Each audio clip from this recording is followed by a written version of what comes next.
আমি আসলে শোনো, তোমরা তোমাদের ক্ষেত্রে একটা কথা বলছি, সেটা হচ্ছে আমি কোনো সুন্দর ছেলে চাই না। আমি চাই হচ্ছে একটা সুগার ড্যাডি, যেই সুগার ড্যাডিটা আমাকে প্রতিনিয়ত ড্রেস চেঞ্জ করতে দিবে, মানে কিনে দিবে, প্রতিনিয়ত শপিং, আমার যা আছে এভরিথিং সব পূরণ করবে।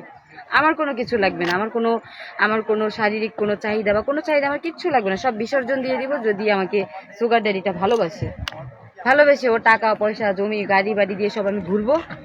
ও যদি মনে করেন বিছনায় শুয়ে সে আল্লাহ আল্লাহ করে, তাতে আমার কোনো আপত্তি নেই। এক সাইডে ঘুমায় দিন কাটায় দিব, এই রাত কাটায় দিব, কোনো আপত্তি নেই।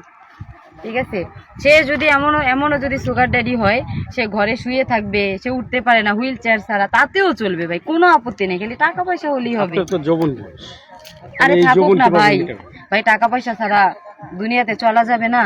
এর জন্য আসলে বললাম তো, সুগার ড্যাডিরা যদি হুইল চেয়ার ছাড়াও যদি মনে করেন চলতে পারে না, আমি তাতেও আমি টাকা হলে কি সব সুখ এনে দেয়? হ্যাঁ অবশ্যই, শারীরিক যৌবন ওটা আমার লাগবে না, আমি দিন শেষে ঘুরে ফিরে উড়াই দিব। যেমন আপনার নাই এরকম কিছু না, যেমন ধরেন আমি এখন একটা প্রত্যেকটা মানুষের আমি বলি, ধরেন ওই বাড়িতে একটা গরু কেটে খাইছে, এখন আমি যেহেতু গরিব, ওটা আমার দেখা যাবে না যে না ভাই ওটা আমি ভুলে যাবো, সে ওরকম আমি ভুলে যাব।